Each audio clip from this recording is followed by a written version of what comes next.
उन्हीं के सेव्य ठाकुर जी विराजमान हैं सरस निकुंज में।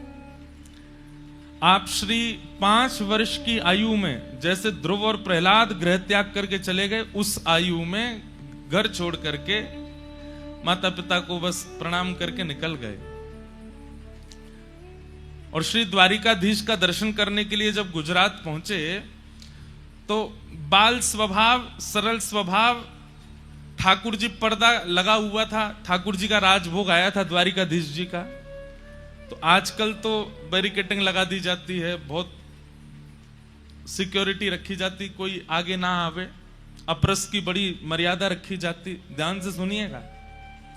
लेकिन प्राचीन काल में एक तो दर्शनार्थी भी कम होते थे और लोग बड़े मर्यादित भी रहते थे, इसलिए मंदिरों में ज्यादा सिक्योरिटी और ये सब नहीं होता था।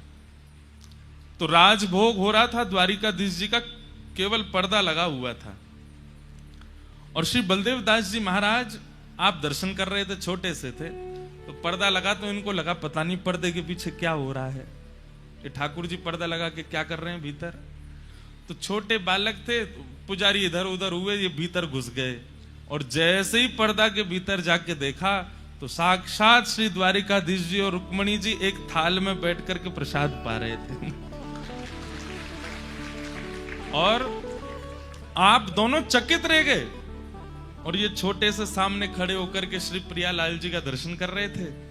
तब रुक्मणी जी और द्वारिकाधीश जी ने कृपा करके, जैसे कोई बालक हम भोजन पा रहे हो तो पास आ जाता है तो हम अपनी थाली में से कुछ दे देते हैं, तब ठाकुर जी ने अपनी थाल का प्रसाद इनको प्रदान किया अपने हाथ से। ऐसे श्री आचार्य चरण श्री बलदेव दास जी महाराज परंपरा में आपके पूज्य महाराज जी के श्री परदादा गुरु बड़े दादा गुरुदेव श्री बलराम दास जी महाराज।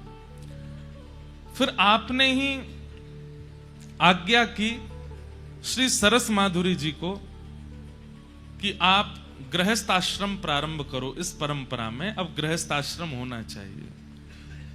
आप कहेंगे महाराज जी क्यों आज्ञा की? अरे जब ठाकुर जी आज्ञा दे सकते हैं श्रीमद वल्लभाचार्य जी को, अभी वल्लभाचार्य जी का चरित्र आएगा तो आप लोग सुनेंगे, स्वयं श्रीनाथ जी आज्ञा करते हैं कि आप गृहस्थाश्रम में जाओ, आपको लाला बन के आऊंगा मैं। और श्रीनाथ जी भी नहीं, श्रीमद वल्लभाचार्य जी को श्री पंढरपुर में श्री विठल भगवान आज्ञा करते हैं।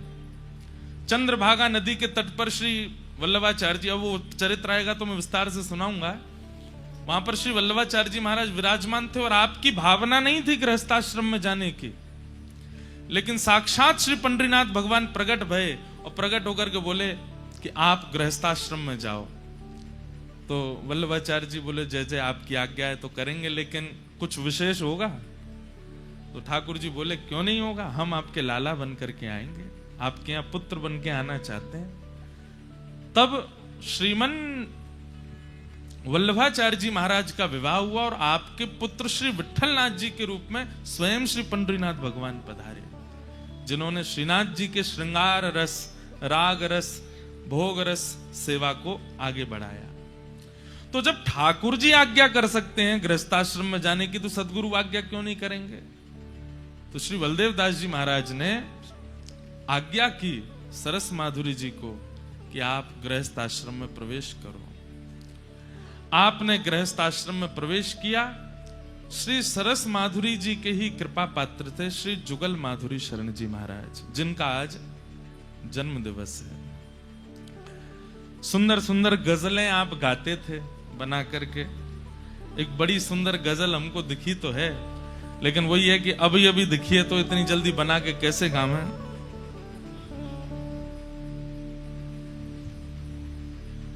लेकिन शब्द सुनिएगा। अब जैसी भी हम गावे, महाराज जी क्षमा करियो, गजल गाई नहीं कभी, गाई तो है पर छुप छुप के गाई है।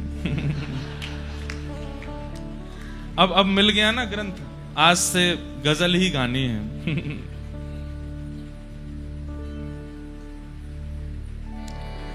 कहां जाओगे दिल से अरमान निकल के। बहुत सारी गजल दिखाई पर हमको ये वाली थोड़ी न भाग गई मन में। अच्छा, इनकी गजल सब ठाकुर जी के लिए और श्री गुरुदेव भगवान के लिए। कहाँ जाओगे दिल से अरमान निकल के, रहो दिल ही दिल में, रहो पर संभल के। नवाज़े यूं ठुकराए उनकी है मर्जी, या तो मेरे हृदय को स्वीकार करें या ठुकरा दें, उनकी मर्जी है। मेरा काम प्रस्तुत करना है, मैं प्रस्तुत करूंगा। स्वीकार करना और अस्वीकार करना ये उनकी मर्जी है। यही तो इसी को कहते हैं भक्त, इसी को कहते हैं वैष्णवता। जिद नहीं करनी है, बुरा नहीं मानना। शायद एक बालक यहां बैठा भी होगा, 2-4 बालक 5 उस सीकर से ही लगे, महाराज जी दीक्षा दो, दीक्षा दो, दीक्षा दो, हर दिन दीक्षा दो, दीक्षा दो। ऐसे नहीं होता। आपका काम एक बार प्रार्थना करना है, देना ना देना ये गुरु की मर्जी है। आपका काम एक बार गोविंद देव जी से प्रार्थना करना है। हम आपसे एक बात, थोड़ा ने कम करो भाई, ने हल्को हल्को कम कर दो, हमारी बात मान लीजिए, या तो हमारी आवाज बढ़ा दो या इनकी कम कर दो, ऐसा कुछ कर दो। क्या बता रहा था मैं? पीछे पड़ना प्रेम नहीं होता। जिसका प्रेम होता है ना, वो एक बार प्रस्तुति करता है, एक बार कहता है, सामने वाला स्वीकार करे ये उसकी राजी, अस्वीकार करे ये उसकी राजी। मेरे चित्त में तो प्रेम है ना, पीछे पड़ना प्रेम नहीं होता। नवाज़े यो ठुकराए उनकी है मर्जी, बड़ी दूर से है हम तो आए हैं चल के। हम तो दूर से चल के आए हैं। स्वीकार करना अस्वीकार करना ये उनकी इच्छा है। और अगले शब्द कितने अच्छे हैं। रहे टेढ़ा टेढ़ा हो कितना भी सीधा, रहे टेढ़ा टेढ़ा हो कितना भी सीधा, ना निकलेगा हरगिज यह बल मन का जल के, ना निकलेगा हरगिज यह बल मन का जल के। कहाँ जाओगे दिल से अरमान करके, जलाओगे गर हमको हम भी धुआं हो। अगर आप हमें अस्वीकार करोगे तो हम जलेंगे, और जलेंगे तो जलने के बाद की प्रकृति होती है धुआं बन जाना। जलाओगे गर हमको हम भी धुआं हो, पहुंच जाएंगे तुम तलक बन के हल्के हल्के। अगर आप हमें स्वीकार कर लोगे तो हम जैसे हैं वैसे प्राप्त हो जाएंगे, और अस्वीकार करोगे तो हम जल जल करके धुआं बन जाएंगे, और फिर हल्के धुआं बन के तब आ जाएंगे। आपको छोड़ेंगे नहीं हम। आहा। सरस तो जुगलियों समा जाए दिल में, सरस तो युगलियों समा जाए दिल में, जो छल के द्रगों से, जो छल के द्रगों से सरस रस ही छल के, जो छल के द्रगों से सरस रस ही छल के। सरस तो जुगलियों समा जाए दिल में, मतलब मेरे गुरु मेरे चित्त में ऐसे समा जाएं कि नेत्रों से अश्रु भी निकले ना तो वो भी सरस ही निकले। ऐसे श्री जुगल माधुरी शरण जी के आज प्राकट्य दिवस की आप सबको बधाई हो, बधाई हो, बधाई हो। और आश्चर्य की बात सुनो, श्री जुगल माधुरी शरण जी जब आपके गुरुदेव भगवान का परम पद हुआ, ठाकुर जी में विलीन हो गए, तो आप फिर जयपुर बोले या तुम दो ही मैं वृंदावन में रहूंगा, तो वृंदावन चले गए। वृंदावन में जाकर के निवास करने लगे। कालांतर में जब पूज्य महाराज जी, हमारे पूज्य महाराज जी जिनका आप दर्शन कर रहे हैं, आप जब सरस कुंज के गद्दी पर बैठे तब आपकी आयु 15 वर्ष की थी। 15 वर्ष की आयु में महाराज जी 15 वर्ष के बालक मोह दोनों ना जाने, लेकिन हमारे महाराज जी देखो 15 वर्ष की आयु में सरस निकुंज को संभाले। तो जब आप 15 वर्ष की आयु में विराजमान हुए तब आपने श्री जुगल माधुरी शरण जी को पत्र लिखा, जिनकी गजल हम अभी बोल रहे थे, इनको पत्र लिखा वृंदावन में कि प्रथम उत्सव हो रहा है, आप आचार्य उत्सव में पधारिए। तो जुगल माधुरी शरण जी बोले कि हमने एक प्रण लिया है कि या तो प्राण वृंदावन में त्यागेंगे और जयपुर में भी त्यागेंगे, तो बाहर नहीं त्यागेंगे, सरस निकुंज में ही त्यागेंगे। तो हम आ तो जाएंगे, लेकिन आप आचार्य उत्सव ऊपर ना करके नीचे ही कीजिएगा। तो आपने पत्र लिख करके कहा हम नीचे ही करेंगे, आप आओ।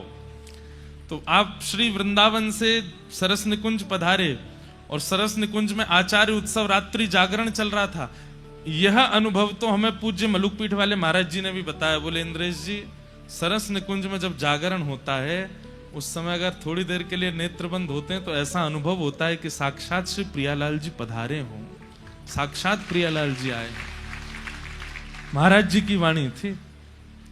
तो रात्रि का जागरण हो रहा था, आपके चरणों में दिक्कत थी, उठ सकते नहीं थे, लेकिन पता नहीं कैसा आपको आवेश आया, खड़े हो गए और पहले ही सब अपने परिवारी जनों को बुला लिया था सरस निकुंज में।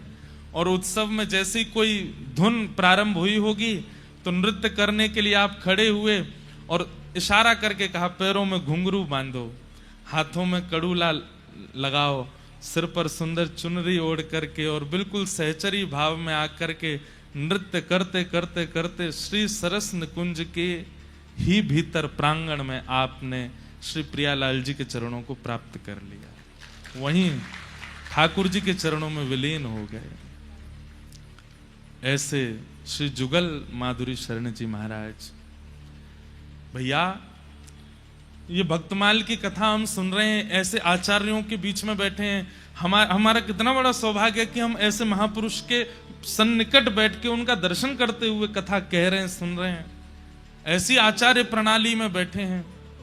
बस इनसे यही बधाई मांगेंगे कि हे महाराज जी, इस सरस सिंधु की, सिंधु मतलब समुद्र, इस सरस सिंधु की बिंदु मुझसे लेकर के यहाँ आए जितने भी ये बालक हैं, जितने भी श्रोता हैं, सब पे नेक नेक आप छिड़काए दियो, ताकि उस प्रेम का एक बिंदु हमारे चित्त में भी आ जाए।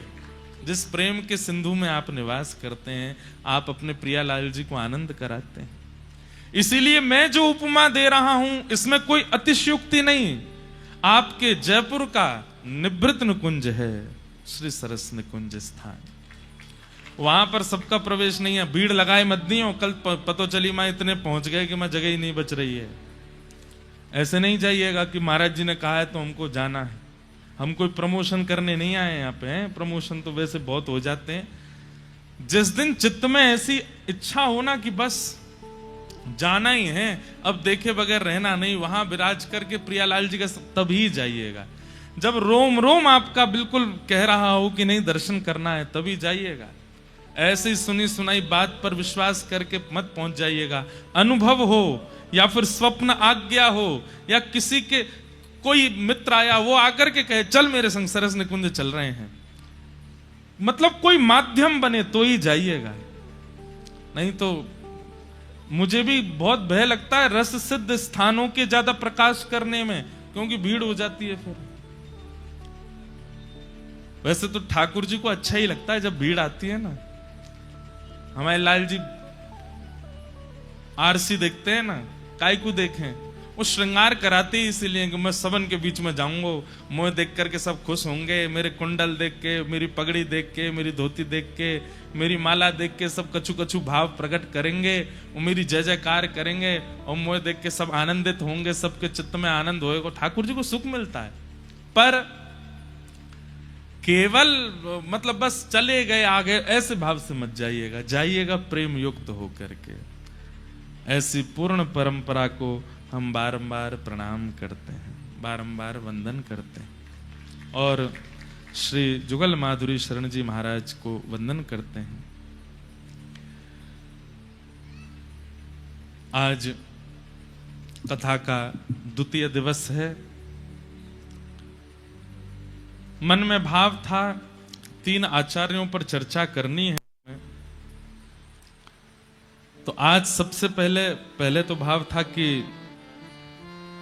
श्री रामानुजाचार्य श्री वल्लभाचार्य जी महाराज के विषय में कुछ कहेंगे, पर फिर कल रात्रि में मन में भाव आया कि सबसे पहले श्रीमन रामानुजाचार्य जी महाराज का चरित्र बोलेंगे। कई लोग यहां दीक्षित बैठे हैं जिन्होंने दीक्षा ले रखी है और कई बालक लाइव भी सुन रहे हैं। हमने आज तक अपने आचार्य चरण का विशिष्ट रूप से परिपूर्ण चरित्र नहीं कहा है, पहली बार कहने जा रहे हैं। हमारी एक बात बहुत ध्यान से सुनिएगा। श्री आचार्य चरण श्री रामानुजाचार्य जी महाराज का चरित्र रस सिद्ध महापुरुषों से थोड़ा भिन्न हो सकता है। उसमें भिन्नता का कारण क्या है?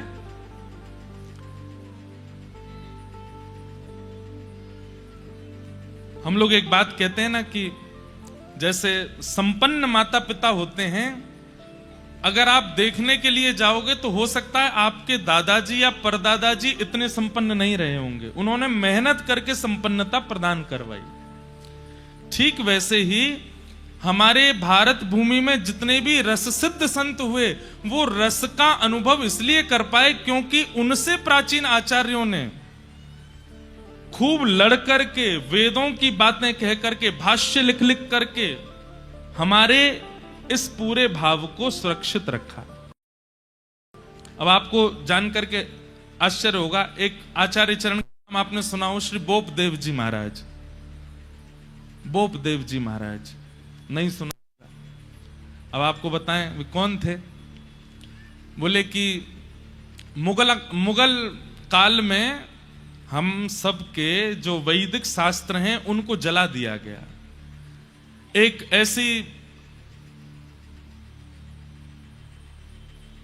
पाठशाला थी, एक ऐसी पुस्तकालय था जहां पर हमारे सारे ग्रंथ सुरक्षित थे, और उसको जब मुगल आक्रांताओं ने जला दिया तो वहां पर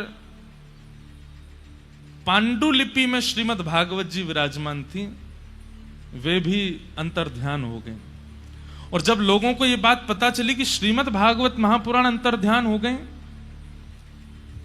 तो हाहाकार मच गया वैष्णव समाज में। लोग रोने लगे कि अब भागवत जी का आश्रय कैसे लेंगे हम। तब श्री बोपदेव जी महाराज आए और वे बोले, मुझे पूरी कंठस्थ है, मुझे पूरी याद है, एक एक श्लोक मुझे याद है, 18,000 श्लोक मैंने कंठबद्ध कर रखे हैं, मैं बोलता हूं लिखो। और तब उन्होंने भागवत जी की रचना करवा करके पुनः हम लोग को लिपिबद्ध प्राप्त करवाई। ऐसे ऐसे आचार्य चरण हुए हैं। उस काल में आज से लगभग 1000-1500 वर्ष के अंतराल के पीछे हुए थे श्रीमन रामानुजाचार्य जी महाराज। तो रामानुजाचार्य जी का जो चरित्र है वो थोड़ा ज्ञान परक है। वहां पर थोड़ा वेदवाणी, शास्त्रवाणी थोड़ी ज्यादा है, लेकिन आपको ये श्रवण करनी चाहिए और श्रवण करनी ही पड़ेंगे। भैया यहां अगर जगह नहीं मिल रही हो ना, तो वहां पीछे भी एक है जगह, वहां पे बैठ जाइए। अगर इधर कोई आ रहे हो, जगह नहीं मिले, तो वहां इधर भी जगह है, इधर भी एक गली है, उसमें भी जगह है, वहां बैठ जाना। खोर सांकरी ये तो राजभूमि है गई, वो निकुंज गली है भीतर, वहां पे भी जगह है, कछ गोपी वहां बैठ जाओ। ठाकुर जी राज करते करते महू आ जाएंगे, गली में ही फंसे, यहाँ ते तो भाग जाएंगे, गली ते तो भगू नहीं पाएंगे, तो गली में बैठ जाओ।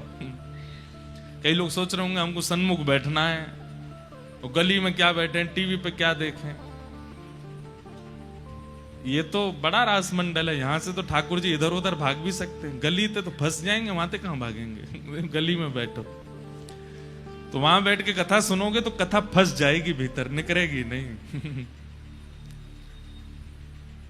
एक तो हमारे श्री लोकेश भैया से कल हमने कही, एक कॉपी दो हमको कुछ लिखना है, ऐसी कॉपी लाके दी, उस पर बाहर लिखा तू बाहर मिल। अब लिखते लिखते जैसे ही ये कॉपी बंद होती है, मैं लिखी जय हो आचार्य चरणों की वाणी लिख रही है, इसमें हम लिख रहे हैं जगह जगह ग्रंथों से भाव निकाल करके, और जैसी कॉपी बंद करता हूं तू बाहर मिल। भैसा लग जाता है कि कहीं आचार्य चरणी तो नहीं करे, तू बाहर मिल। लेकिन इसमें एक दूसरा भाव भी है, भीतर तो आचार्य चरणों के चरित्र विराजमान हैं, और आचार्य चरणों के भक्त चरणों के जब चरित्र सुनते हैं लिखते हैं तो निवृत्त निकुंज में प्रवेश हो जाता है, और जैसे ही चरित्र बंद करते हैं तो ये शब्द पढ़ के लगता है कलयुग ललकार रहा है। बोले जब तक निकुंज में सुरक्षित है, नहीं तो तू बाहर मिल तब मैं दिखाऊं। तो अभी तो तू निकुंज में है, अभी तो तू आचार्य शरणागति में है, अभी मैं तेरा कछु ना बिगाड़ सकूं, लेकिन तू बाहर मिल। तो ये भी एक बढ़िया किताब लाए, तू बाहर मिल। ले एक अंदर एक और चीज लिखी है, guns don't kill people, I kill people. अद्भुत किताब लेकर के आए हमारे लोग। तो पीछे न्योर कर रखी है, जय हो। तो इसलिए बहुत सावधानी से श्रवण कीजिएगा। और यहां जिन आचार्यों पर हम चर्चा करने वाले हैं, तीनों ही विषय बहुत सेंसिटिव हैं।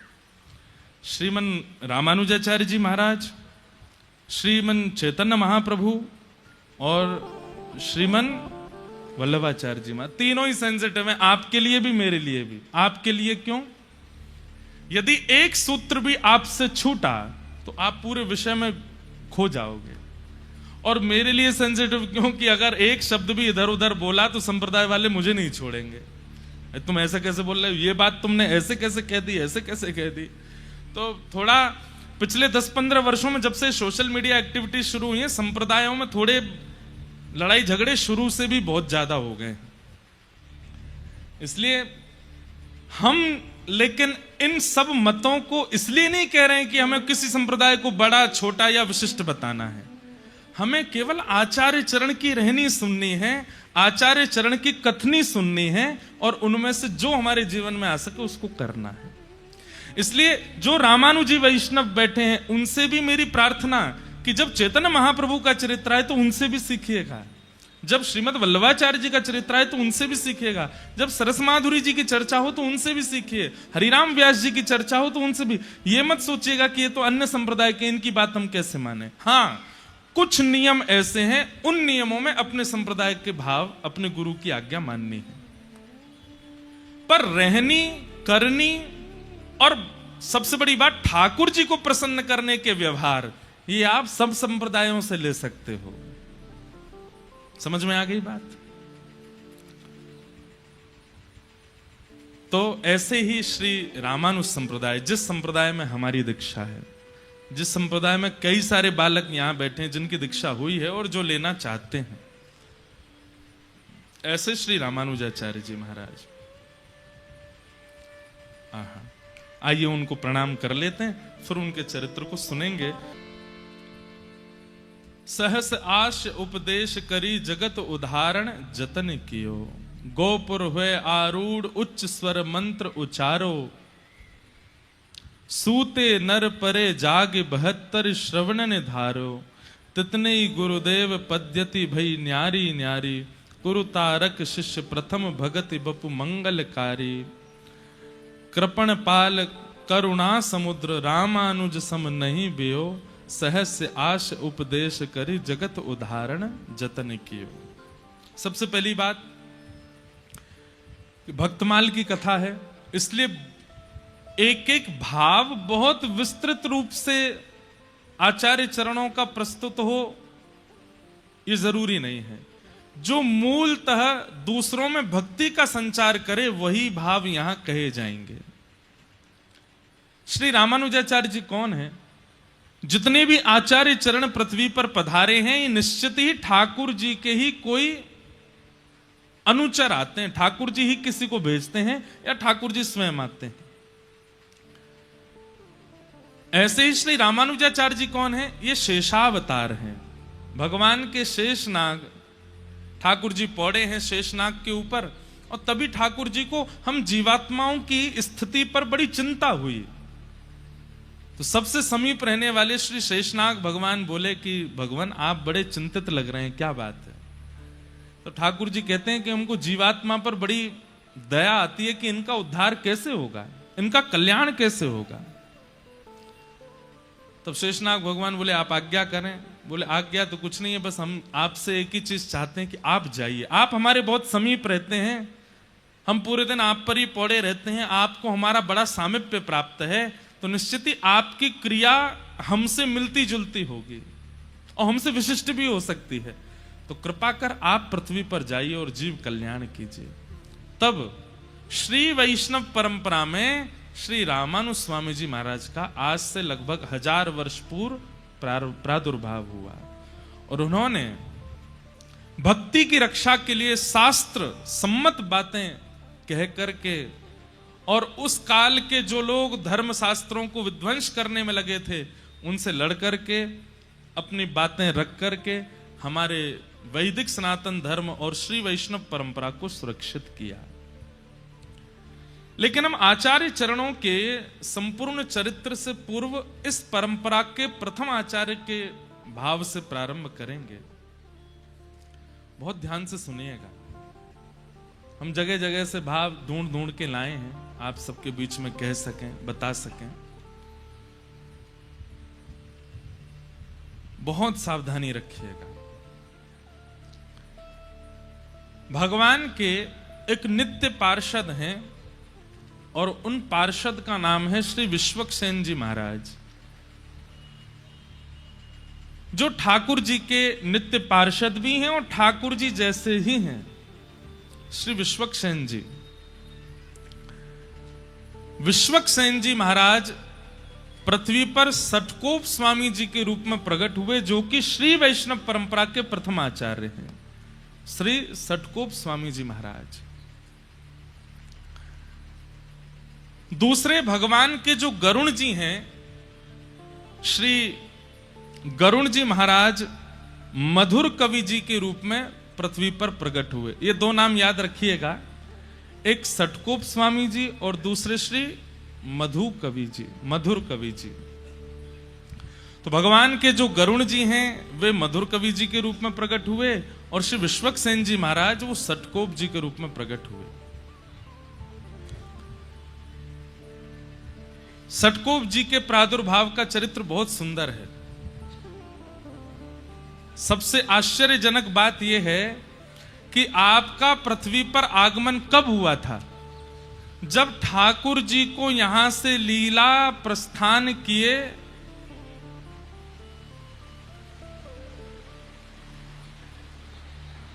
लो ठाकुर जी प्रसन्न हो रहे हैं कि हमारे प्रियजनों के चरित्र गाए जा रहे हैं। बहुत ध्यान से सुनिएगा, बहुत सावधानी से सुनिएगा।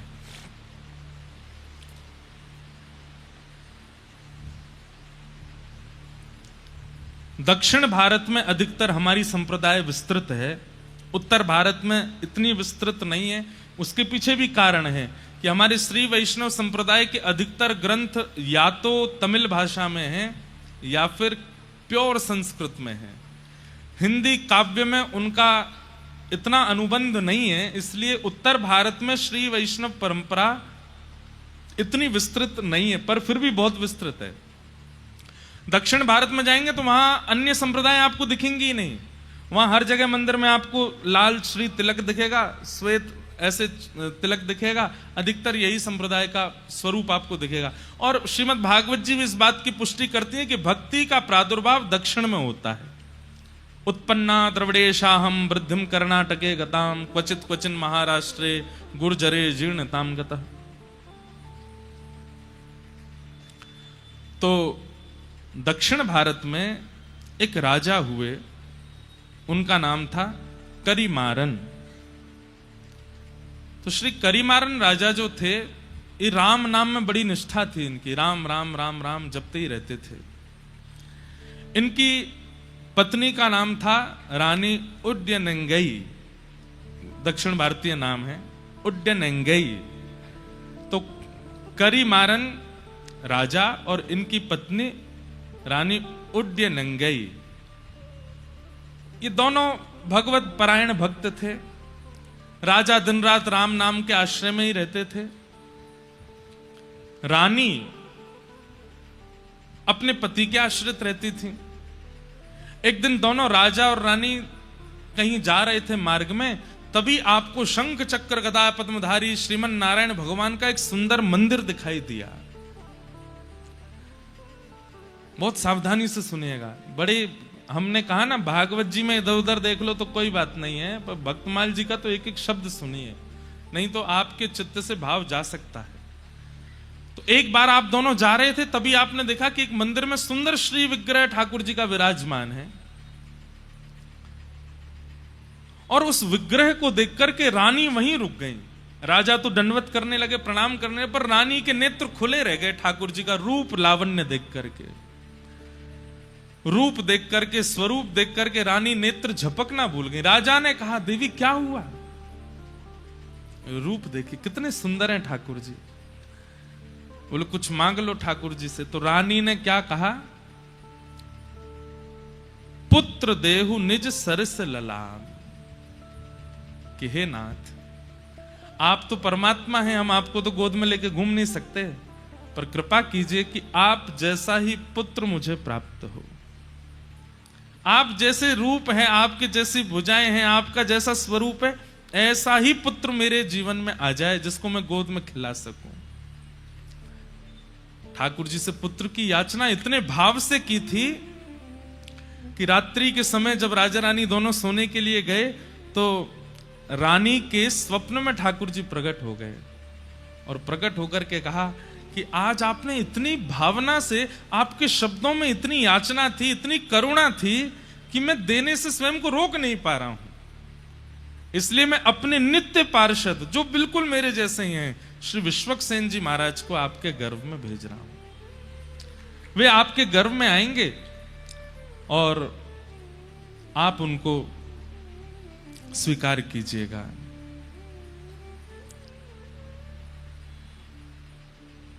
गर्भ में श्री विश्वक्सेन जी आ गए, लेकिन इनका नाम सटकोप क्यों हुआ? पृथ्वी पर आते इनका नाम सटकोप क्यों पड़ा? उसके पीछे इतनी सुंदर कथा है। श्रीमद् भागवत जी में एक वेद स्तुति आती है, और वहां वेद स्तुति में बताया जाता है कि जब हम लोग अपने मां के गर्भ में होते हैं तो ठाकुर जी से नित्य प्रार्थना करते हैं कि हे ठाकुर जी, एक बार इस गर्भ से मुझे बाहर कर दीजिए, मैं आपको वचन देता हूं, मैं जीवन में इस गर्भ में ना आना पड़े ऐसी कोई क्रिया नहीं करूंगा। लेकिन जैसे ही बालक का जन्म होता है, तो गोस्वामी जी कहते हैं कि पृथ्वी पर आते ही माया उसको पकड़ लेती है, माया उसको खींच लेती है। सब लोग इधर ही देखना, सुनना।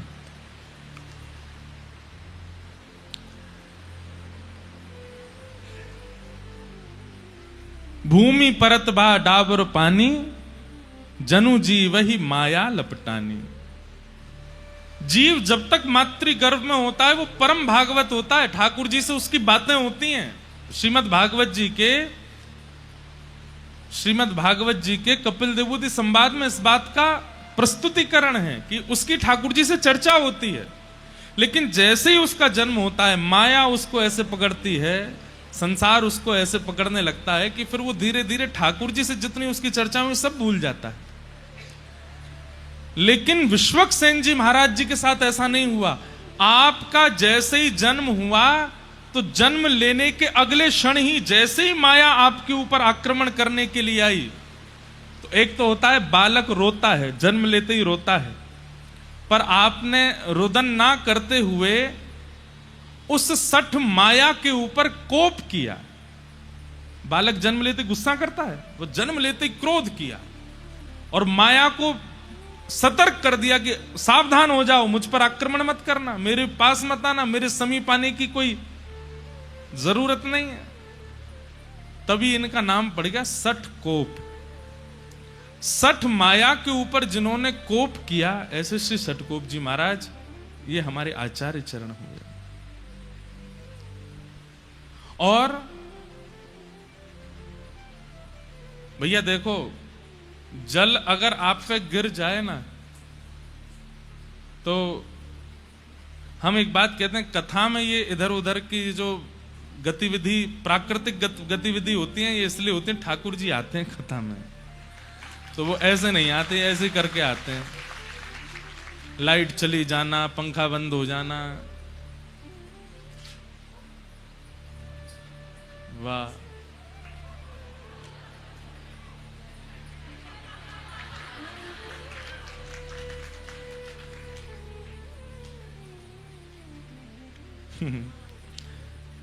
आप लोग भी कहेंगे कितना बचाओगे ठाकुर जी को। बाबा इतकू आए जाओ।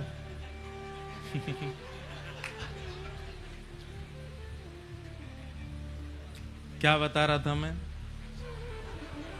हाँ, तो आपका नाम सठकोप क्यों पड़ा? क्योंकि सठ माया के आते ही आपने उसके ऊपर कोप किया और उसको कह दिया, संसारी जीवों पर अपनी माया चलाना, मेरे ऊपर तुम्हारा आक्रमण नहीं हो सकता। इसलिए आपका नाम सठकोप हुआ। सठकोप जी का जन्म हुआ, पर जन्म लेते ही इन्होंने अपनी माता जी का दुग्धपान भी नहीं किया। 10 दिन तक दुग्धपान नहीं किया। और जब 10 दिन तक दुग्धपान नहीं किया तो माताजी पिताजी बड़े चिंतित हो गए। खूब चेष्टाएं की, खूब याचनाएं की, खूब नियम बनाने का प्रयास किया, लेकिन नहीं पिया दुग्ध। तो माता पिता ने सोचा कि शायद ये बालक जीवित नहीं है, कोई चेष्टा कर नहीं रहा है। तो श्री सठकोप जी को एक पास के मंदिर के एक इमली का वृक्ष था, वहीं नीचे लिटा करके माता पिता वहां से निकल गए। वो तो यही चाह रहे थे, माया में फंसने थोड़ी आए हैं, वो तो जीव उद्धार करने के लिए आए, हम लोगों के कल्याण के लिए आए हैं। इमली के वृक्ष के नीचे ही आप रहे। अब आप विचार करिए कितने दिन रहे होंगे वहां। 13 वर्ष तक वहीं रहे। जन्म लेने के 10 दिन बाद से लेकर 13 वर्ष तक वहीं बैठ करके आप हरि शरणागति, हरि भजन करते रहे, हरि स्मृति करते रहे। दूसरी भाव, हमारे श्री वैष्णव संप्रदाय में श्री सठकोप स्वामी जी ऐसे महापुरुष हुए जो कि श्री किशोरी जी के भाव से युक्त थे, श्री राधा रानी के भाव से। आप निरंतर श्री राधा रानी के भाव में ही निमग्न रहते थे, किशोरी जी का स्मरण करते रहते थे।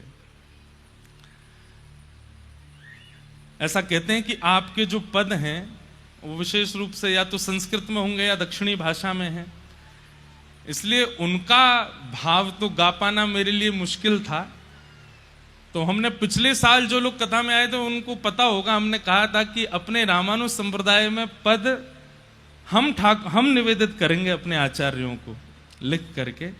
तो आज एक पहला पद लिखा है हमने अपने संप्रदाय के आचार्यों के लिए। श्री सठकोप स्वामी जी, आपकी स्थिति कैसी है? आप किशोरी जी से याचना करते हैं, किशोरी जी का चिंतन करते हैं। और कभी तो आप भाव से अयोध्या पहुंच जाते हैं और अयोध्या में जाकर के आप देखते हैं कि हाथी की सवारी पर श्री राघवेंद्र सरकार बैठे हैं, बड़े बड़े ऋषिजन आगे पीछे चल रहे हैं, कोई चमड़ उड़ा रहे हैं, कोई पंखा चल रहे हैं, जिसके कारण राघव जी का मुखमंडल दिख नहीं रहा। तो सटकोप जी इतने व्याकुल हो जाते हैं कि राघव मुझे दिख क्यों नहीं रहे। आप स्वयं वहां पहुंचे नहीं है, मानसी में वहां पहुंच जाते हैं। तभी आप विचार करते हैं कि अयोध्या के तो राजा हैं, ये राजा तो आसानी से मिलते नहीं है, लाला के पास चलो। तो तुरंत मानसी में ही आप वृंदावन पहुंच जाते हैं और वृंदावन जाकर के आप लाला का स्मरण करते हैं। तभी आप क्या देखते हैं अपनी मानसी में, एक गोपी खूब सारी गैयान को गोबर एक पात्र में भर के थाड़ी है। वैसे तो नित्य गोबर उठा लेती है, लेकिन आज उसको पता चल गया है कि इसी मार्ग से श्याम सुंदर आने वाले हैं। तो मन में विचार कर रही है कि मैंने कछु ऐसा नाटक करूं कि लाला को मेरे पास आना पड़े। तो नीचे परात रखी है गोबर की और वहां में हाथ लगाए करके ऐसे, अरे ये तो बड़ो भारी है, मोते तो उठ ही नहीं रहो, अरे कोई नेक आए के या को उचवाए दो या को नेक उठवाए दो। सतकोप स्वामी जी के मानसी में ये चिंतन होता है। इतने में ही दूर गैया चराते हुए आ रहे श्याम सुंदर, उनको देख करके तो वो गोपी और नाटक करती है, ऐसे उठाते उठाते गिर जाती है। अरे ये तो बड़ा भारी है, आज तो कोई मेरी मदद करे ही ना रो, या को कौन उचवाएगो। इतने में ठाकुर जी आए, बोले मैं उचवाए दूं। तो गोपी तो है 80 वर्ष की और लाला है 5 वर्ष को, नेक 100। ठाकुर जी कह रहे हैं मैं उचवाए दूं। सतकोप स्वामी जी दूर खड़े खड़े देख रहे हैं और तभी गोपी के हाँ लाला उचवाए दे। तो ठाकुर जी भुजा लगा करके उसमें प्रयास कर रहे हैं उठवाने का, और गोपी से तो उठता बनता है, वो तो जानबूझ के नाटक कर रही है। तो जैसे ठाकुर जी ने हाथ लगाया तो गोपी ऐसे उठाने लगी। इतने में ठाकुर जी मन में विचार किए, मैंने तो जोर ही ना लगाया, वे उठ कैसे गए हो। ठाकुर जी समझ गए, बोले ओहो जे गोपी नाटक कर रही है मेरे आगे। सो ठाकुर जी ऐसे करते करते, अब वो गोपी देख रही है ठाकुर जी की और उचा रही है गोबर का भाव, और दूर खड़े सतकोप स्वामी जी मानसी में दर्शन कर रहे हैं। और जैसे उचाते उचाते नेक ऊपर लाई तो इतने में ठाकुर जी उसको दिखा देते हैं, मैंने तो स्पर्श ही ना किया, अपने आप ही उठ रही है। जैसे उठाने लगे तो ठाकुर जी थाड़े के बोले, अरे गोपी तू नाटक क्या कर रही। तो गोपी ने सिर पर, मैंने तो नहीं किया नाटक। बोले अच्छा, मैंने तो जोर ही ना लगाया, या मैं फिर उच कैसे गई ऊपर तक। और दूसरी बात, मैंने जोर लगाया भी होगा तो तेरी कमर तक मेरे हाथ में, बातें ऊपर कैसे चली गई जी। तो गोपी बोली नहीं नहीं वो तो ऐसे ही आ गई। नहीं ना बता, ठाकुर जी ने वहां को एक हाथ पकड़ लिया। बोले मैं बता के जा, तो झूठ कैसे बोल रही यहाँ पे। सतकोप स्वामी जी के नेत्र सजल हो रहे हैं, अब क्या करेंगे ठाकुर जी। तो गोपी का हाथ छोड़ नहीं रहे, बोले मैं बता के जा। अब गोपी यही तो चाह रही थी ये मुझसे बात करें, मेरे सामने खड़े हो, मेरा हाथ पकड़ लें। ठाकुर जी जब हल्ला मचाने लगे, मधुमंगल श्रीदामा जल्दी आओ, देखो जे गोपी कैसा नाटक करे। इतने में गोपी वहां से बचवे के काजे अपने जो परात है का जहां में गोबर भरो पड़ो, बात टेढ़ होकर के ठाकुर जी पे ही डाल दे। तो सिर से लेके नीचे तक ठाकुर जी गोबर में सन गए, और जैसे ही गोबर में सने तो हाथ छोड़ दिया, गोपी वहां भाज गई। और श्री सतकोप स्वामी जी इस लीला का दर्शन करके चरणों में प्रणाम करते हैं। सोचिए, माया पर कोप किया उन्होंने, लेकिन भावना से कितने सरल हैं, मानसी से कितने निर्मल हैं।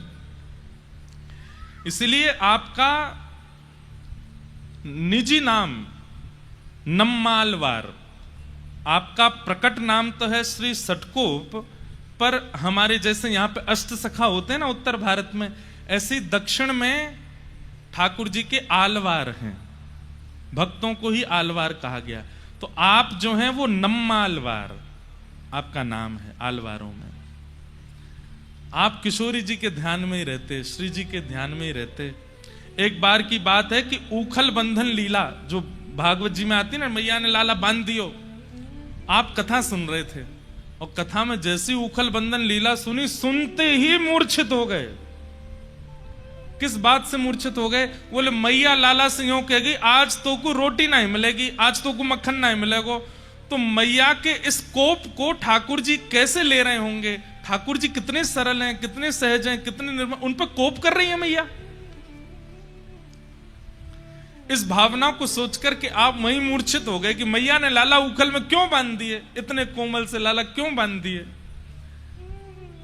बंधुओं, 1 घंटा, 1.5 घंटा, 2 घंटा की मूर्छा तो समझ आती है, 6 महीने तक नहीं उठे, मूर्छित ही रहे। लोग उठा करके ले गए, जल का छिड़काव किया, क्या नहीं किया, लेकिन आपकी ध्यान समाधि भावना ऐसी, बस नेत्रों से अश्रु गिरते जा रहे हैं और मूर्छावस्था में 6 महीने तक। फिर 6 महीने बाद किशोरी जी ने ललिता जी से आज्ञा की कि आप जाओ, और श्री ललिता जी आई और उन्होंने आकर के श्री सटकोप स्वामी जी को पुनः चेतना कराई। ऐसे हमारे रामानुज संप्रदाय के श्री सटकोप स्वामी जी महाराज, यही भाव आचार्य चरण रखते होंगे श्री जी के चरणों में। तो ऐसे राधा भाव में विभोर रहते थे आप, और मानसी में श्री लाल जी की और श्री राघव जी की निज लीलाओं का अनुभव करते थे। जब जन्म के बाद माता पिता आपको एक इमली वृक्ष के नीचे छोड़ गए और आपने वर्षों तक वहीं रह करके ठाकुर जी का स्मरण किया, तब श्रीमन नारायण भगवान प्रकट हुए शंख चक्र गदा पद्म धारण करके।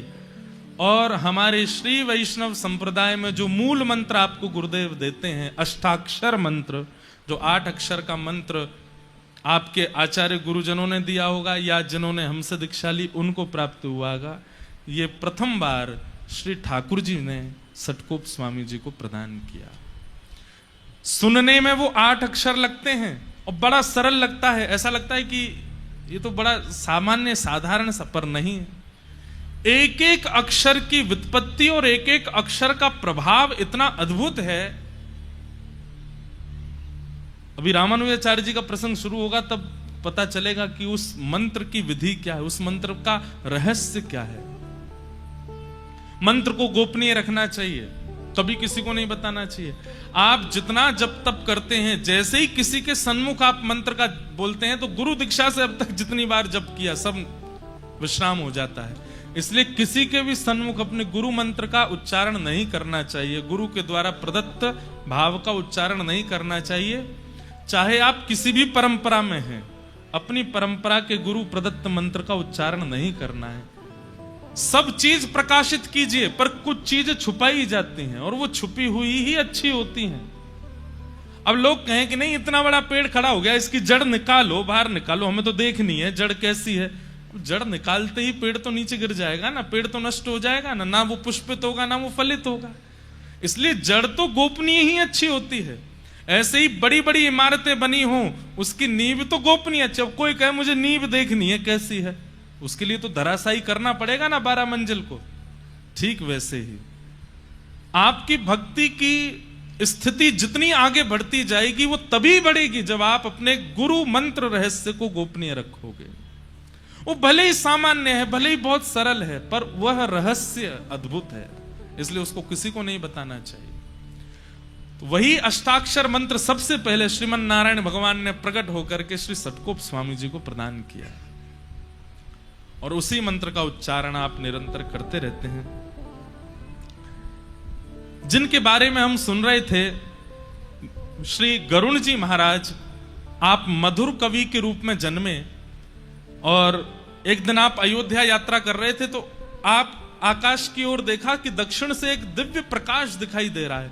तो आप प्रकाश के पीछे पीछे चलते चलते उत्तर से दक्षिण में आ गए, और दक्षिण में कहां पहुंचे? जहां श्री सटकोप स्वामी जी बैठे थे। तब मधुर कवि जी ने आकर के इनके ध्यान को खोलने के लिए खूब ताली भी बजाई, आवाज करी, लेकिन इनका ध्यान नहीं खुला। तब इन्होंने उनके कान के समीप जाकर के कहा कि मेरे मन की हृदय की अत्यंत वृहद जिज्ञासा है, कृपा कर उसको पूर्ण कीजिए। इतने भाव से आपने पूछा कि सटकोप स्वामी जी के मन में आया, अगर इसकी हृदय के प्रश्नों के उत्तर नहीं दिए गए तो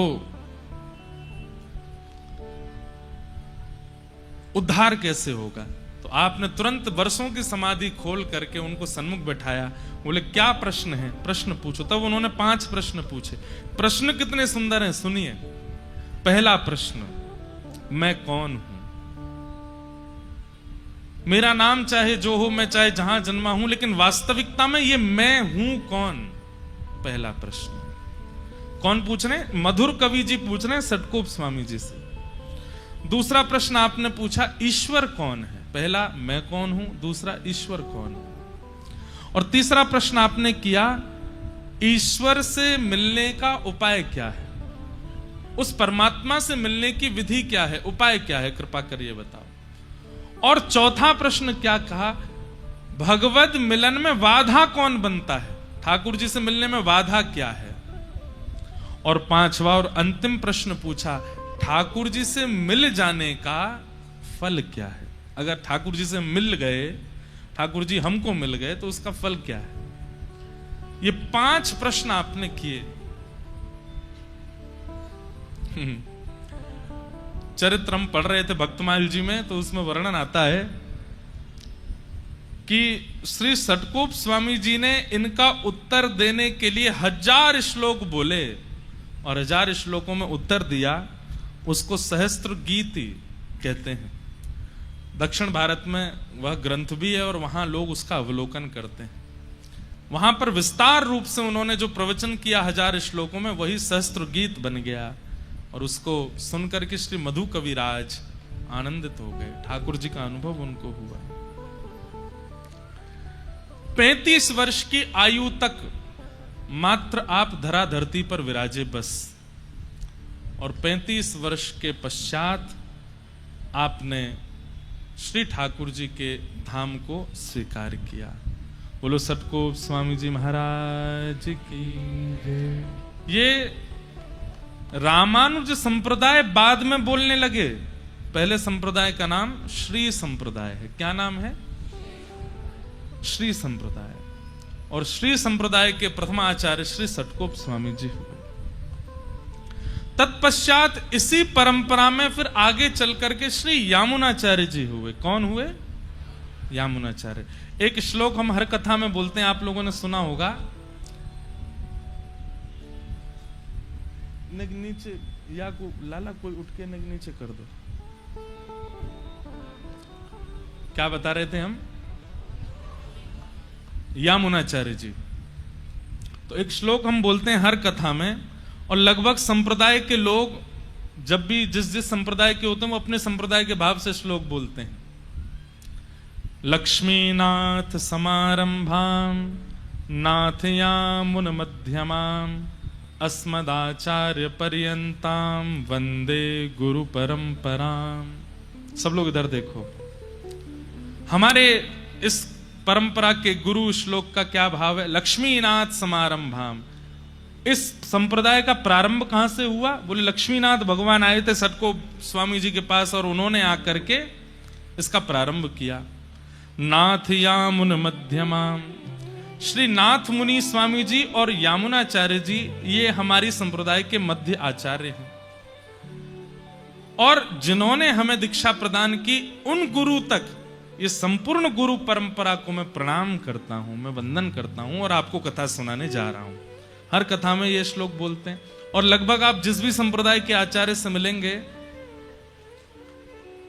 उनमें ये श्लोक, जैसे हमारे श्री रामानंद परंपरा में सीतानाथ समारंभाम श्री रामानंदार्य मध्यमाम अस्मदाचार्य पर्यंताम वंदे श्री गुरु परंपराम। ऐसे ही अब सबके तो हमको याद नहीं है, लेकिन लगभग संप्रदायों के आचार्यों से आप ये सुनेंगे ही सुनेंगे। वो प्रथम कहां से प्रारंभ हुआ उनका नाम लेंगे, और मध्यस्थ का नाम लेंगे, और अपने जो आचार्य चरण हैं उन तक को प्रणाम करके संप्रदाय को वंदन करते हैं।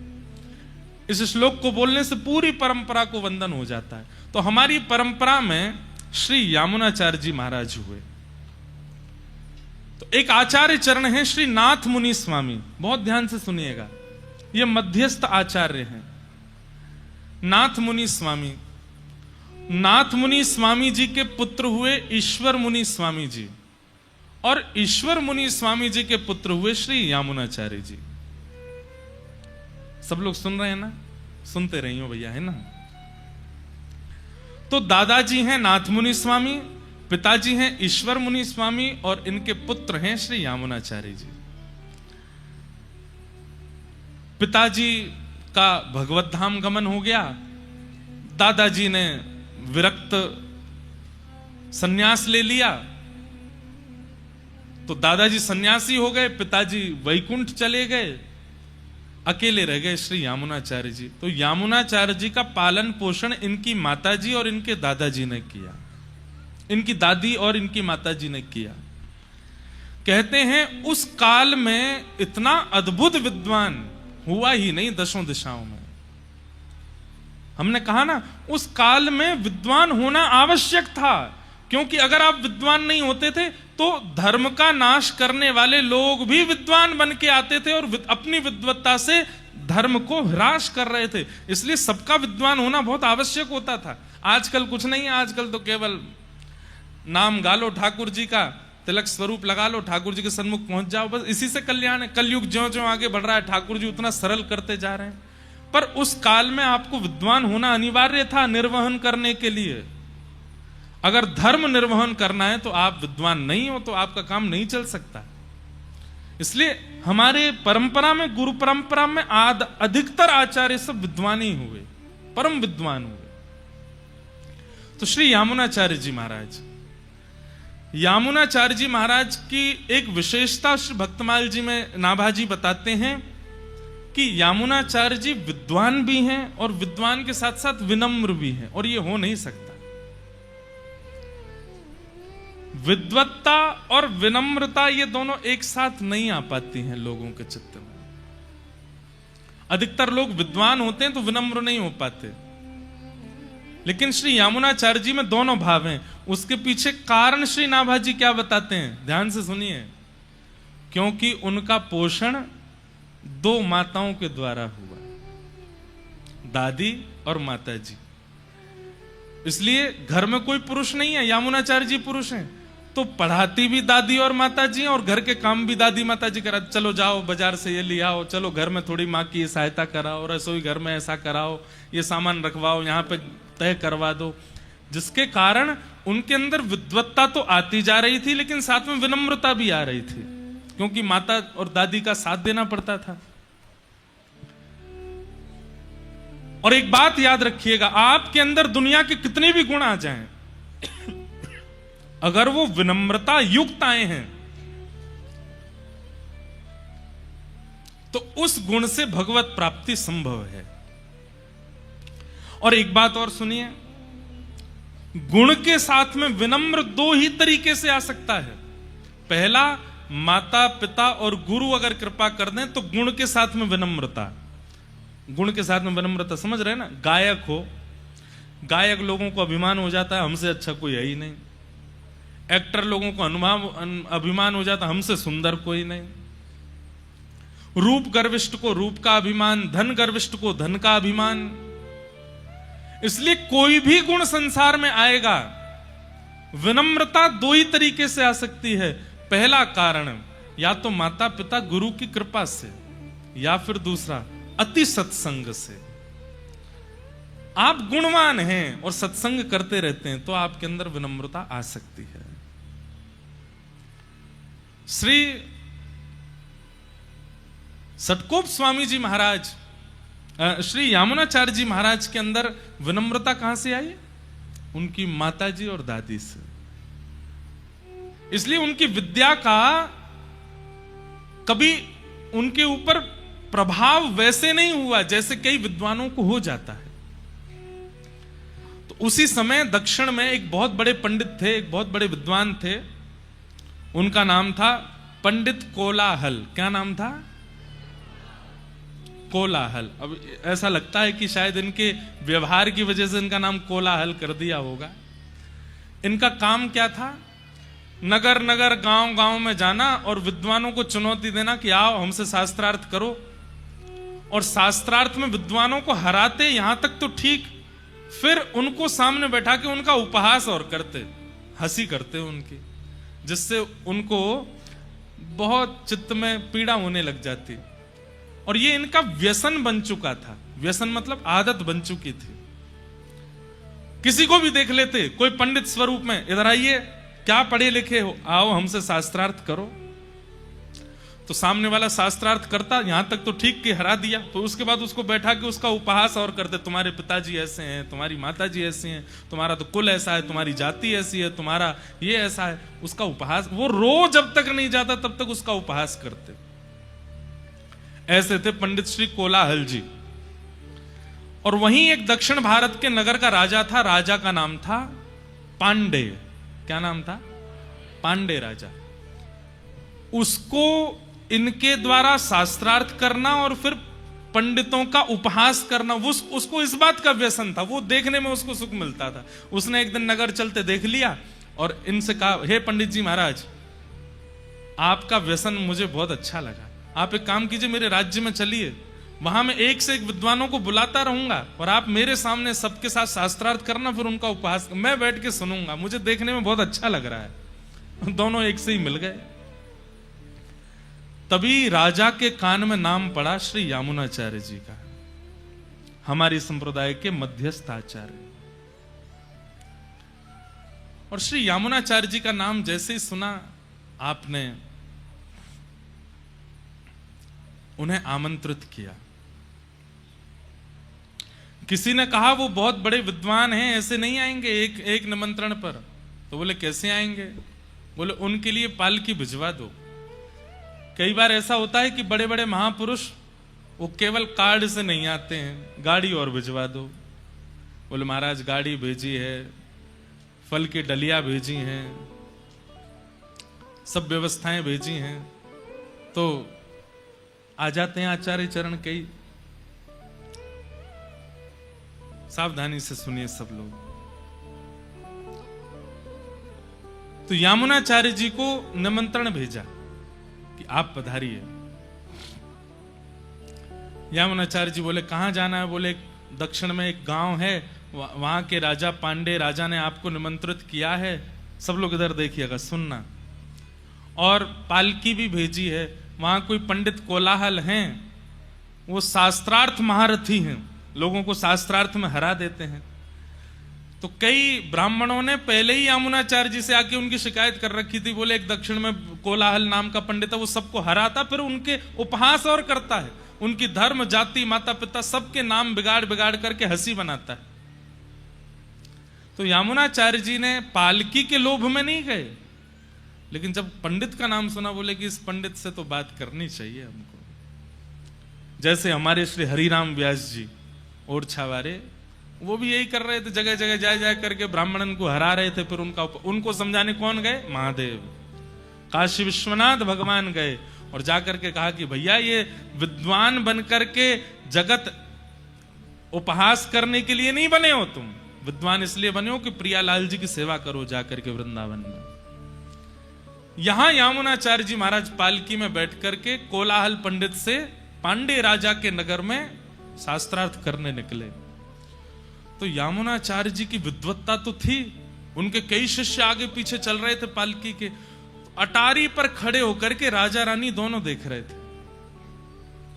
कहते हैं यामुनाचार्य जी ने पालकी की पर्दे में से नेक बाहर झांका, तो उनके मुखमंडल का तेज देख करके रानी इतनी प्रभावित हो गई और राजा से बोली, शास्त्रार्थ बाद में होगा, मैं पहले ही बताती हूं, आज तुम्हारा अभिमानी कोलाहल पंडित हारेगा और ये हराएंगे।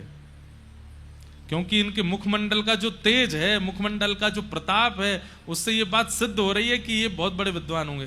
तो राजा बोला, बड़े बड़े विद्वान आए यहां पर, लेकिन हमारे पंडित कोलाहल के आगे सब ध्वस्त हो गए, सब नष्ट हो गए। अभी अभी देखते हैं कितना विद्वान है। रानी बोली, ऐसे नहीं, आज तो आप शर्त लगा लीजिए मुझसे, यही जीतेंगे। राजा बोले, अच्छा इतना विश्वास? बोले हाँ, इनके मुखमंडल का तेज अद्भुत है। राजा बोले, क्या शर्त लगेगी फिर? रानी बोली, अगर ये जीत गए, अगर ये हार गए तो मेरी हार मानी जाएगी, और मैं हार करके आपको वचन देती हूं, मैं पत्नी और रानी पदवी का त्याग कर दूंगी, जैसे अन्य दासियां राजभवन में रहती ऐसे रहूंगी और जीवन भर आपके दासित्व को स्वीकार करूंगी। राजा बोले इससे हमको प्रसन्नता तो नहीं। बोले आपकी प्रसन्नता के लिए नहीं, मैं इनके लिए ये करूंगी। अगर ये हार गए तो मैं जीवन पर्यंत रानी भेष में नहीं रहूंगी, दासी बन करके रहूंगी। लेकिन अगर ये जीत गए तो आपको अपना आधा राज्य इनको देना पड़ेगा। राजा रानी के कॉन्फिडेंस को देख करके राजा भयभीत हो गए। बोले कि आप सच में इतनी बड़ी बात कह रही हैं? बोले कि हाँ, वचन दीजिए। राजा बोले मुझे भी अपने कोलाहल पंडित पर भरोसा है, वो जीतेगा। आहा, हमारे आचार्य चरण जैसे ही पहुंचे हैं, अभी तक ठाकुर जी ने स्वीकार नहीं किया इनको। अभी तक ये आचार्य नहीं बने थे, अभी तो ये सामान्य विद्वान थे बस। लेकिन ठाकुर जी क्यों प्रभावित हो गए, क्यों स्वीकार किया, उसके लिए कथा सुनना बहुत जरूरी है। जैसे ही आप पालकी से उतर के सभा में पधारे, 2 आसन लगे हुए थे। एक आसन पर आप चुपचाप जाकर के बैठ गए, दूसरे आसन पर आके कोलाहल पंडित बैठा और आकर के आंखों में देखने लगा, और कभी इधर मचले कभी उधर मचले, और बोले कि देखना आज तुमको हराऊंगा मैं, और तुमको देखना हराऊंगा। यामुनाचार्य जी शांत मुद्रा में बैठे रहे। बोले एक बात बताओ, किस विषय पर शास्त्रार्थ करोगे? राजा ने कहा किस विषय पर शास्त्रार्थ होगा? तो भाई, विद्वान होना ही सब कुछ नहीं होता। एक बात याद रखिएगा, विद्वान होना ही, सारी नॉलेज होना ही सब कुछ नहीं होता। कभी कभी विवेक होना भी बहुत जरूरी होता है।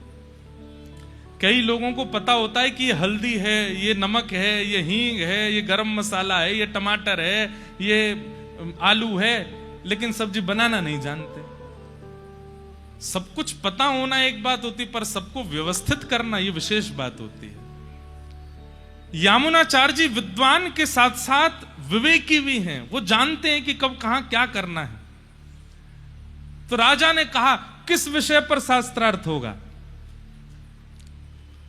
तो यामुनाचार्य जी कुछ कहते, और जबकि होना यही चाहिए कि अतिथि जो आया उसको अवसर देना चाहिए कि आप बोलिए किस विषय पर होगा। पहले ही बोल पड़े। बोले कि ये यामुनाचार्य बड़ा शांत शांत सा लग रहा है, ज्यादा बोल कुछ रहा नहीं है, मैं ही पहले बोल देता हूं। बोले राजन, खंडन शास्त्रार्थ होगा। ये जो भी बोलेंगे उस बात का मैं खंडन करूंगा। अब इसमें सामने वाला कुछ भी बोले, आपको उसका खंडन करना, उसकी बात को असत्य करना है। राजा बोले तो फिर देरी किस बात की, शास्त्रार्थ शुरू किया जाए। यामुनाचार्य जी बोले कितने वाक्य बोलने का अधिकार है मुझे? तो सामने खड़े कोलाहल पंडित जी बोले 3 वाक्य बोलिए, और तीनों वाक्यों का खंडन करूंगा मैं। तो पहला वाक्य यामुनाचार्य जी क्या बोलते हैं? हमारे सामने जो महाशय पंडित जी विराजमान हैं, इनकी माताजी काकबंध्या हैं। काकबंध्या मतलब जिनके एक ही पुत्र है, उसके बाद फिर संतान नहीं है, उनको काकबंध्या कहते हैं। तो यामुनाचार्य जी ने पहला शब्द क्या कहा? हमारे सामने जो पंडित जी बैठे हैं, इनकी माताजी काकबंध्या हैं। राजा भी खड़ा हो गया। इसका खंडन कैसे करोगे? वो एक ही हो। अब मर्यादा यह है कि अब पंडित कोलाहल नहीं, खंडन वाला नहीं चलेगा, दूसरा वाला करेंगे। यामुनाचार्य जी बोले आप देख लीजिए। राजा बोले नहीं, एक ही बार आपने खंडन का पहले बोला, अब खंडन ही होगा। बोले अब दूसरा वाक्य बोलिए। तो यामुनाचार्य जी बोले राजा पांडे बड़े नीति से चलते हैं, और राजा पांडे सदा धर्म का पालन करते हैं, और बड़े वैष्णव हैं, करिए खंडन। यहां पर यामुनाचार्य जी जैसे ही बोला तो सामने बैठा कोलाहल पंडित राजा की ओर, राजा तलवार निकल, बोलो खंडन करो। अब खंडन तो ये होगा कि नहीं, राजा नीति युक्त नहीं है, उसको सिद्ध करो कैसे नीति युक्त नहीं है। तीसरी बात, यामुनाचार्य जी ने कहा राजा तो नीति युक्त है ही, राजा तो धर्मावलंबी है ही, पर इनकी पत्नी पतिव्रता नारी है, वो अपने पति के अलावा किसी को भी कभी दूषित दृष्टि से नहीं देखती है। वो केवल पतिव्रता है, अपने पति को ही सर्वस्व मानती है। करो खंडन। 3 बात ऐसी बोल दी कि महाराज कोलाहल, पंडित जी तो चरणों में गिर गए, बोले भगवान क्षमा करो, गलती हो गई मुझसे। तभी राजा ने रानी की ओर देखा। रानी बोली मैंने पहले ही कहा था। ये विद्वान तो हैं, पर विद्वान के साथ साथ विवेकी भी हैं। ये चाहते तो अपने गुरु से सीखे हुए, अपनी माता और अपनी दादी से सीखे हुए परम विद्वाओं का यहां पर विवेचन कर सकते थे। यहां पर लच्छेदार वाणी बोल करके अपनी महिमा गरिमा को बढ़ा सकते थे, लेकिन उन्होंने सामान्य से 3 शब्दों में उसको हरा दिया। इससे क्या प्रमाणित होता है कि विद्वान तो हैं पर साथ में विवेकी भी हैं, और ये विवेक इनके चित्त में आया, ये इस बात का प्रमाण है कि ये सत्संग भी करते हैं। अब जो शर्त हुई थी वो कीजिए। राजा ने तुरंत अपनी आधे साम्राज्य को श्री यामुनाचार्य जी को प्रदान कर दिया। और श्री यामुनाचार्य जी एक राजा की तरह, एक राजकुमार की तरह उस भाव में रहने लगे। माता जी को भी ले आए, दादी को भी ले आए, वहीं निवास करने लगे। आप 35 वर्ष तक, बाल्यकाल में 15-16 वर्ष की आयु में शास्त्रार्थ में गए थे, 35 साल तक उसी राज्य में एक राजा की तरह, एक राजकुमार की तरह रहे। लेकिन आपने राज्य भाव को भी अपने ऊपर हावी नहीं होने दिया। ठाकुर जी इनसे बड़े प्रभावित हो गए। बोले विद्वान भी है, सुंदर भी है, तेजों में भी है, सर्वगुण संपन्न है, सारी योग्यताएं इनके चरणों में हैं, लेकिन फिर भी ये कितना एकनिष्ठता रखते हैं। अब इनको स्वीकार करने का समय आया। तभी आपको खबर मिली कि आपके दादाजी जो सन्यास ले चुके थे वे मरणासन स्थिति में हैं।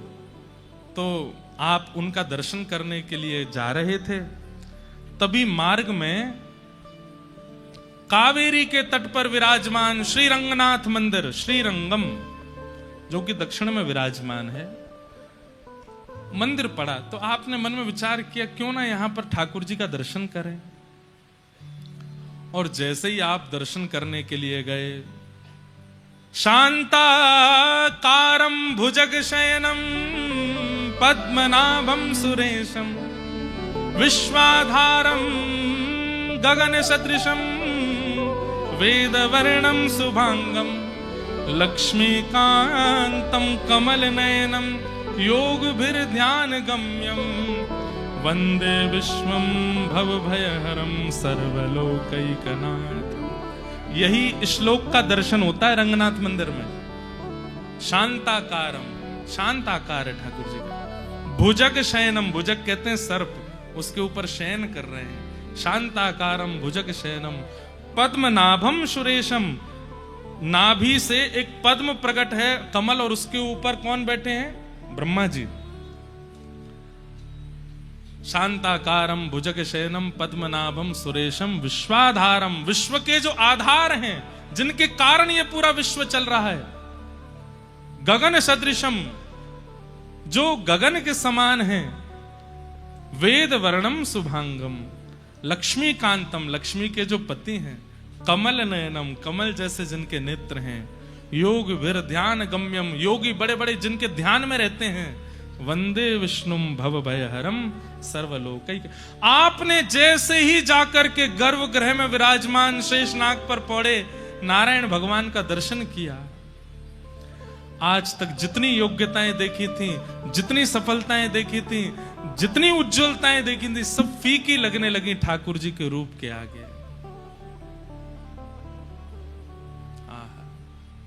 देखते रहे और नेत्रों से अश्रु प्रवाहित करने लगे और चरणों में प्रणाम किया। तभी आचार्य चरण भीतर से आए और आकर के प्रसाद देने लगे, तीर्थ देने लगे।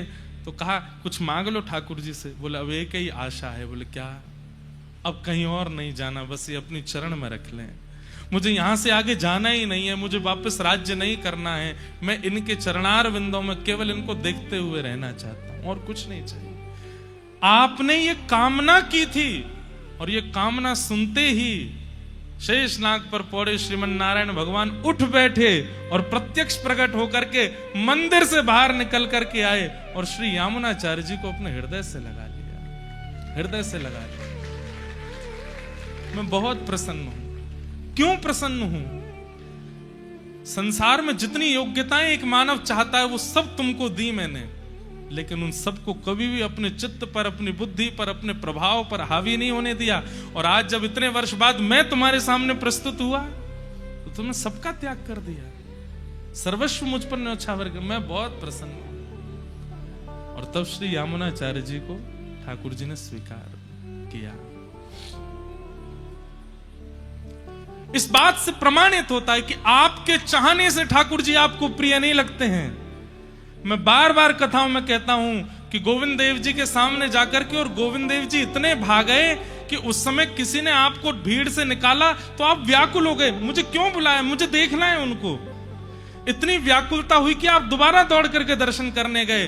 प्रमाणित मान लीजिएगा, आप उनको देख के नहीं रीझे हैं, वो आपको देख के रीझ रहे हैं, वो आपको देख के प्रसन्न हो रहे हैं।